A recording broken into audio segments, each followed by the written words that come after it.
Hi Dan, thank you for joining us to talk about the Book of Sith. Last time we chatted, we ended the conversation by saying, how the hell could you top the Jedi Path?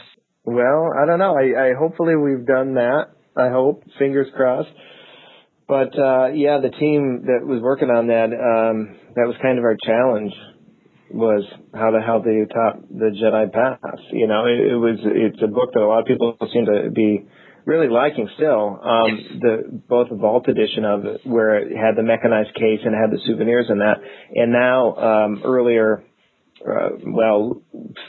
September of 2011, it came out in a trade edition where it was just the book that you can find in a lot of bookstores now. And so it's more widespread distribution, not just to the collectors. And I've been getting a lot of talk from people who picked up that version. So we sort of had a high bar to set for this, but the direction that we were going to go with it was certainly kind of obvious from the start. If you do the Jedi, well, it sort of stands to reason that you would do the Sith, even though that was in question for a while. It was the first thing we thought of, and even though we thought of some other ideas, we eventually came back to that idea. It seems to me, I've read it, and it is amazing, but it seems that there's so many things at the moment that are going on in terms of, the Old Republic, the Clone Wars Season 4 episodes featuring a certain Sith Lord that's going to be coming back, and then if we think about the Darth Plagueis novel, everything seems to tie in really, really nicely. Well, you mean in the Book of Sith, it seems to tie in? Yes. Good. Well, we were hoping so. That's the nature of working on these things, is to try to make them hang together as well as possible. And the challenge, of course, is deadlines and production timelines. When I was working on it, for those who don't know the concept, the Book of Sith is a collection of writings that weren't originally intended to be part of the same book. Like the Jedi Path was written as if it were a textbook. Yeah. This was written as if it were 6 different documents that were written at different eras of history that sort of the Emperor sort of snipped out of the original text and sort of bound them together in his own little volume, because that's the kind of person he is. But the thinking on it was that we were going to have famous people, personages from history write those. And so we went to Darth Malgus is one of the writers from the Old Republic. So naturally I had to know what was going on with the Old Republic back when I was writing this, which is, close to a year ago. And one of the writers is Darth Plagueis, who's the Emperor's master. And so we had to know what was going on with the novel. Voice another one of the writers is Mother Talzin from the Clone Wars television show. She's not a Sith per se, but she's a Darksider, and it was interesting to get that sort of perspective. But that meant I had to know what was going on with her in the television show. So, there's a lot of intentional smoothing of stuff there. So, and hopefully any continuity errors are either non-existent or easy to explain away. So did you obviously sit with the likes of Dave Filoni, some of the writers there, and obviously people behind the Plagueis book, and also the team behind the Old Republic? You obviously sat with them and worked with them to ensure continuity. Sure, yeah, absolutely. All that stuff comes through Lucasfilm. So on the case of the Talzin stuff, I had gotten sort of advanced stories of what those scripts were going to be like, where she was appearing, and what was going to happen with the Night Sisters. For Plagueis, I had the outline, so I was able to read that. And for the Old Republic, it was I had some advanced stuff about the development of the planets and the characters and that. And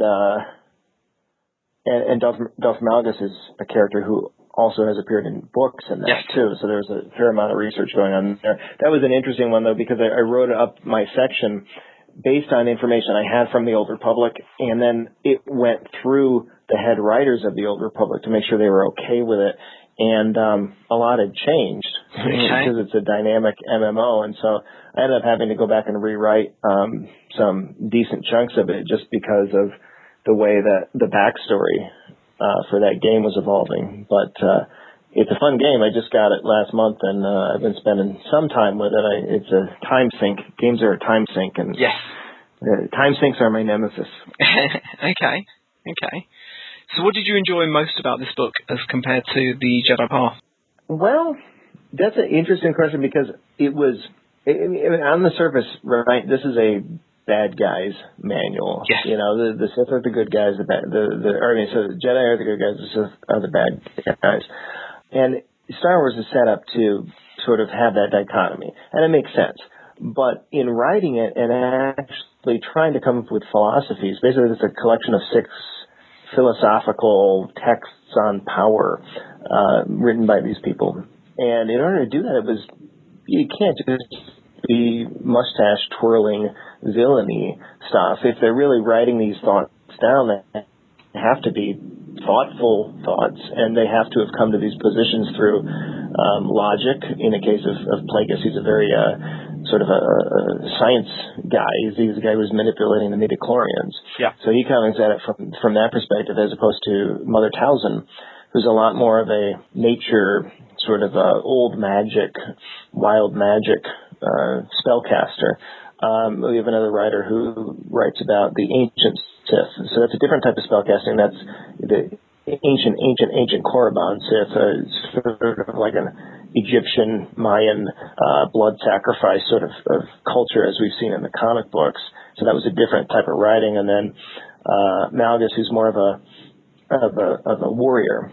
His section is written as a war journal, like a Napoleonic sort of thing. And then forgetting Darth Bane, who started the Rule of Two. He kind of had to be in there. He's a very important figure, and he's a little bit more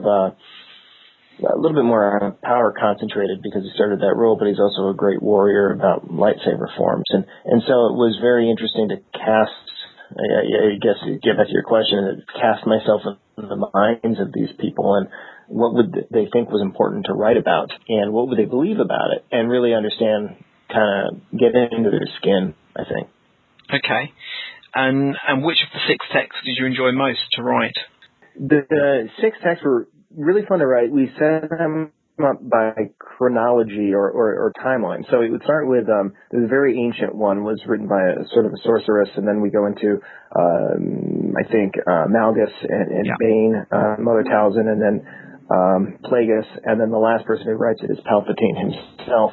The most fun to write was probably, I had a lot of fun writing both the Plagueis and the Mother Talzin sections because they're very different people.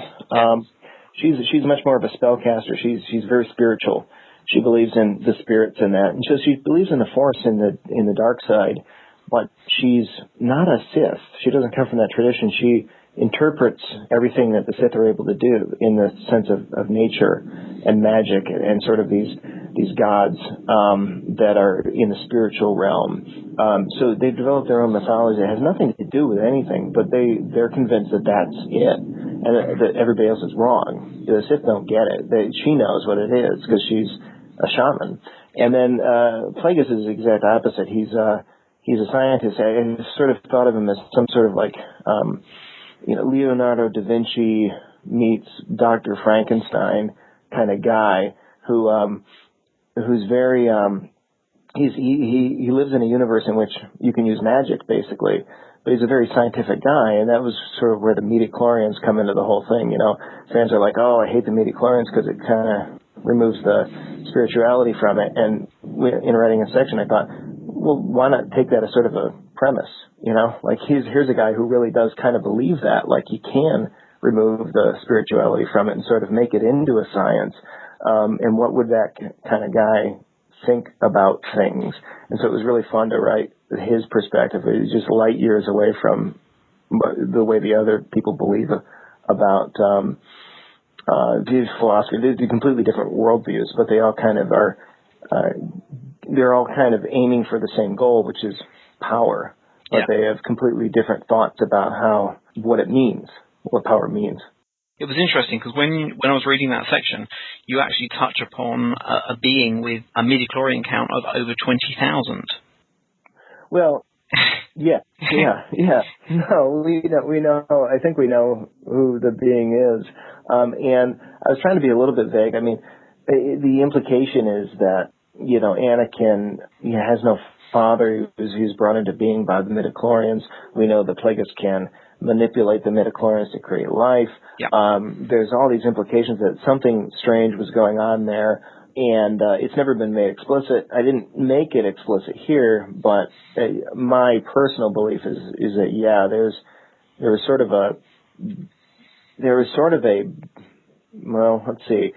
of a bad starting point with him. This is just me spitballing, sure. But I think that the Sith were involved in sort of getting the ball rolling with Anakin and making him as powerful as they were. But at the same time, within the universe, I don't think that the science answer is necessarily correct. I think that there is a spirituality. I mean, there is a godlike thing in the Star Wars universe, which is the Force. And so there is larger destinies at play too. Like Plagueis thought he could control this by creating this agent, but cosmic forces had plans that were for Anakin that were larger than that he was able to overcome in the end. I think that's where the redemption aspect comes in. Yeah. Now, in the Jedi Path book, there was a section of the book missing, but in the Book of Sith, obviously, you talk about that completely openly. Yeah, we thought about taking the section that was in the book that was missing was a section about the prophecy of the chosen one, which is, we know it's Anakin. And so we took it out just because we thought it would be fun. It made it feel like it was an old book and things were missing. We thought about actually putting those pages in here, like here's the missing ones, but oh, wow. we changed our mind and we thought about just doing a different perspective. There's a couple of things going on. One is, like Plagueis talks about the chosen one and that because he's involved in sort of manipulating life. But then there's an alternative. The Sith have their own traditions, and they have their own belief about a chosen one. They call it the Sith Ari, and that's in the expanded universe. And so at various points throughout these writings, you see these people talk and bring up the prophecy of their own prophecy too, this idea of the Sith Ari. And what I thought was fun was that the Jedi are sort of looking out for their own savior and wondering when that person's going to come, and many don't believe that it's even something that's real. The Sith had their own prophecy of a savior, except that they all think it's them. They all are so egotistical and so focused on power that they believe that they are the savior, the Sith Ari. And so it was just sort of a running theme that crops up several times throughout the Book of Sith. One of the other interesting things that seemed to come up quite a bit as I was reading through it, and it seemed to appear quite a few times, is the word mortis. Yeah, well, there's a couple of things on that. I mean, as you've seen in the Clone Wars, the television show, there's the trilogy of episodes focus on that, and it's sort of a very interesting series of episodes that sort of a dreamlike place, this Mortis, and a father and a son and a daughter, and they create this balance. And so we reference that because I believe that it is a sort of a real thing in the universe, whether or not it's a physical place and it's more of a spiritual realm kind of place. I still think it's a real thing in the Star Wars universe, so therefore it would not just exist in that era. It would be something that would make its echoes felt throughout history. And so these people who are very connected to the universe, both the good side and the bad side, would sort of be aware of it and be able to pick up on those echoes, including somebody like Mother Talzin, who, like I said, is not a Sith, but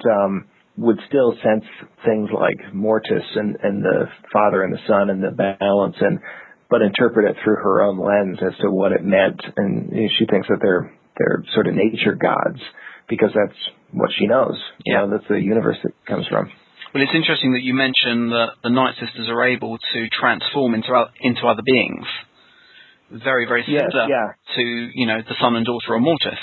Yeah, and that was intentional too, is the idea that, and I think that they could transform. I think that was an existing bit of lore, or at least that they had the ability to sort of mirror themselves after animals. But knowing that was something that was in the Mortis episodes, I felt that was a nice tie-in. And that of all the things that would be able to do some sort of like animal transformation or animal shape-shifting, it would be the Night Sisters, because they come from that. They're trying to understand nature, as opposed to most Sith are trying to overcome nature. They're trying to conquer it. Yeah. And also the ability that when some of the Night Sisters can just touch somebody and they like fall into a deep, perplexed sleep, and that's exactly what we saw on Mortis as well. So there seems to be lots and lots of synergy there. When I was watching the show and I noticed those similarities, it was something that I thought was, I believe that there's some sort of connection that she's a shaman and she can pick up on these things in her dreams and visions and that these things kind of come from these spiritual places, and these embodiments of spirituality are sort of imparting their wisdom and their philosophies onto these philosophers, really, which all these people who wrote this book are sort of philosophers in a way. Yeah. How did you choose which artifacts you were going to put in this book this time around? Well, it was an interesting thing to do the artifacts. With Jedi Path, we had a list of artifacts that, they would have been sort of preserved within the pages of that textbook. For this one, there wasn't a textbook, so they had to be sort of period artifacts from the time that the books were written.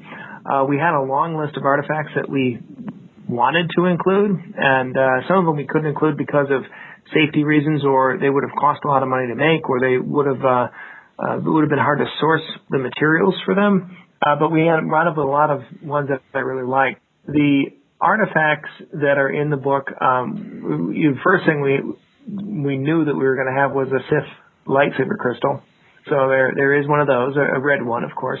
Yep. The other artifacts, we have a sort of a talisman from the Clone Wars, Mother Talzin. That would be her piece. There's a scrap of a Sith burial shroud, which has some Sith language on it, which is a lot of fun. There's sort of a propaganda poster from Palpatine's Empire that he would have hung around. There's a master plan that Palpatine sort of drew up of how he was going to take over the galaxy. It's a little bit of a cryptic sort of note thing about, alliances between various parties, and that was kind of fun to make. And I'm trying to remember. I feel like I'm forgetting one of the removables, but it's fun to do because it makes it feel like it's a real object once you have those souvenirs. Same thing with the Jedi Path. There's just a little bit of a tangible takeaway from it, and it's just really fun to see those. Some of them are in the book themselves, and some of them are sort of hidden within the case. Once you remove the book, there's little indentations where a couple of the items are tucked away. Cool. I think the one that you're missing is probably the one that is going to interest quite a lot of people, which is the Night Sisters talisman. Yes, that was the Night Sisters talisman is designed to look like the one that is featured in the Clone Wars. We've seen this talisman before. Of course, the episodes in which the Night Sisters and Savage Opress go to find Darth Maul have not aired yet, but the seeds have already been planted. And that was where we were going with that, is that the Mother Talzin, the leader of the Night Sisters, writes one of the chapters of this book. And so the souvenir that's in there is that, intended to be that particular talisman. Not having seen the entire Night Sisters Darth Maul arc, haven't yet worked out exactly how it came into the possession of the Emperor at some point. But, I kind of worked out a couple of scenarios, and hopefully one of them will work. But we deliberately didn't get too obvious about it because we were trying to keep our options open. Cool. Now, obviously, you've seen that script, so you understand what's going on with that. And I mean, for me, this whole book sort of encompasses everything that we're learning at the moment about Darth Plagueis with the new novel, about the Phantom Menace coming back into theatres, about that arc, and obviously about Mortis as well. So it's sort of encompassing everything, and it's bringing all the strands together. Well, that's why we were really hoping, because I think Star Wars, particularly right now, is a really interesting place. The movies are haven't been around since 2005, so it's been a long period. But the Clone Wars, the TV series, is more popular than ever. We've got season 4, we've got Maul. There's all those things are attracting a lot of attention. Just in the news the other day was the rumored live-action Star Wars TV series, which maybe will happen, but people are talking about it again. And the Old Republic, the new game, just launched last month and has been hugely popular. And I've seen all kinds of posts about that. And I think a lot of people are sort of getting back into Star Wars for the first time. And it's a great time to, in my opinion, the great time to bring out a Sith book, because the Sith are with the release of the Phantom Menace, that's where we really found out who the Sith were. The term had existed prior to that, but it was the first sort of canon exploration of what the Sith were all about and the rule of two. Yep. And with the Old Republic, the game, you can choose the Republic or the Sith as your faction. And so millions of people are sort of living out the life of the Sith. And Darth Malgus from the game is one of the writers of this book. And with the Clone Wars, we have Mother Talzin, who isn't a Sith but comes from that tradition, and Savage Opress and Darth Maul are sort of part of that Knight Brother tradition. And of course, we have Palpatine, who's sort of the guy, the mastermind, and behind it all, and the one who was the ultimate collector of this book. He pieced it together, and he sort of capped it off with his own take on all the secrets that came before. Palpatine, of course, always has the last word, and he has the last word in this book as well. He certainly does. Now, we seem to, with the Star Wars films, they came in threes. So what's the next book in the series, do you think, for you? We're hoping, man. We're really hoping. I would love to do that. It seems to me that it would be a great idea, and I would love to make it a trilogy. When we did the Jedi Path, the obvious thing was, okay, well, you did the light side, now you should do the dark side.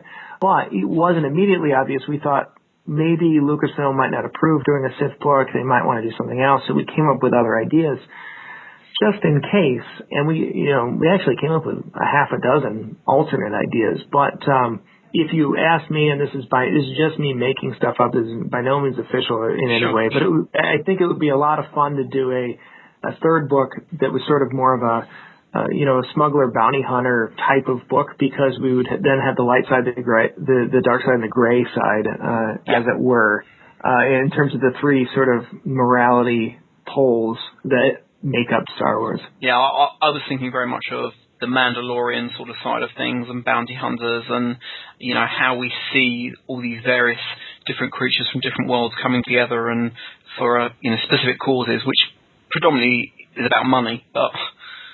Mm-hmm. I think it'd be a lot of fun to do something with the Mandalorians or Boba Fett or something, just because I've always been attracted to that side a lot. That there's smugglers and bounty hunters, and that they don't have the ideology that the Jedi and Sith do, but they're very practical. So instead of it being more of a textbook or more of a collection of philosophical documents, which I think these first two are, it could be a lot more practical, like a how-to manual or a field guide, or sort of their just opinion on how do you make a living in a galaxy that's dominated by these two ideological factions that are basically minor gods. If you're just a normal person, how do you, if you're just a simple man trying to make your way in the universe, how do you do it?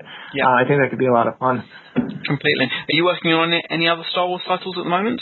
I'm working actually I'm right in the middle of a related project for DK. It's not a Star Wars title, but I'm working on something for a Batman title, and that'll be a lot of fun. That should be out later this year. Of course, Dark Knight Rises is coming out this year. Right. And a few months back in September of 2011, I did a book about the Joker, which is a lot of fun. I had an introduction by Mark Hamill. So I've been doing a little bit of DC comic stuff because I love those universes too. The Star Wars, a couple of things are sort of brewing, but they're probably not far advanced enough to sort of get thrown into the spotlight yet. Okay, and can we expect to see you at Celebration 6 later in the year? Definitely planning on doing that. I haven't made the plans yet. I think a bit of it will depend on the books that are out at the time and sort of promotional plans. But yes, very excited to do that. Happy to see you there last time, yes. Celebration 5. So it would be great to go out there. Yeah. I remember it very well. So would love to see you again, and certainly I hope it's not nearly as hot as it was. Yeah, that's Orlando. I love the environment there, but man, was it hot. I'm much more of a Hoth person than a Tatooine person, so you got to roll with the punches, I guess. You need to come over to the UK then and do some stuff over here. I think that would suit me well. I'm actually in Minneapolis, Minnesota right now, so it's a little bit more. Like I said, it's a little more Hothy than the tropical climes. I feel like at Celebration 5 it was Tatooine's a wrong metaphor. It was a little bit more like Dagobah, a little hot and sticky. Yes. But anyway, it was very excited to go out there. I had a great time. It was great to see people, and it's always fun to get together because I go to different conventions, but it's always really fun to get together for the Celebration conventions and just know that everybody there is a Star Wars fan. You know, it's such a concentrated grouping of fans. There's really nothing else like it. So I'm very much looking forward to Celebration 6. Yeah, no, just that. Very much looking forward to going and looking forward to what is announced, because that was when we first saw Jedi Path and when, you know, we first saw the mechanism and you brought it onto the Force cast with Jason and Jimmy. And, yeah. Yeah, that was a lot of fun. But of course, this time we'll be probably able to promote Book of Sith, you know, in a very overt way, because it will be out. Yeah. It'll be out on February 10th, so we'll have it. And I've seen it in person. I've seen the prototype in person. I know that they produced a first wave of them, and they're floating around somewhere. I should be getting mine soon. But I really love it. I mean, if you know, for people who are listening in, haven't seen the photo yet. The Jedi Path was great, but this one's better. It looks better. It's sort of a gorgeous pyramidal Sith holocron, and the mechanism to open it is cooler. It sort of opens up and slides up, and it reverses itself. You don't have to reset it manually. In fact, when I had the prototype in New York at New York Comic-Con, yeah, I was carrying it around with me outside of the convention hall. I was going out somewhere, and I had it with me because I didn't want to leave it somewhere. So I was just carrying it with me, and I went into like a store to buy something, and the person who saw me with it was like, "That's a beautiful box. You know, where did you get that?" She had no idea what it was, but she just thought it was a really beautiful looking sort of Art Deco-ish pyramidal box, like an art, something I had bought in an art store. So I just really, really like this one. I think it'll look great on people's coffee tables or wherever. It is available if people are listening on pre-order now. Not StarWars.com, Amazon.com/Book of Sith. And Amazon, typically it's a $99 US dollars list price, but they'll usually discount it fairly extensively. And if Jedi Path Experiences holds true, it'll also be available on the French, Japan, German, and UK versions of Amazon. Yeah, the UK version, it's available now for $48.37, which is the equivalent of about $75. Thank you very, very much for taking the time to talk to us, Dan. No, it was my pleasure. We're looking forward to the book very, very much. We've got a couple of the pages up from the Night Sisters. Go grab your copy, because if this is anything like the Jedi Path, it will sell out very, very quickly. And this is something that I think every fan will want to read. It had me mesmerised over the weekend, reading it from cover to cover. And the way it just fits in with everything else that's going on, from the Old Republic to the Darth Plagueis novel, which is now out, to everything that's going on in the Star Wars universe at the moment, is just fantastic. Oh, good. I'm really glad you liked it. Thank you very much.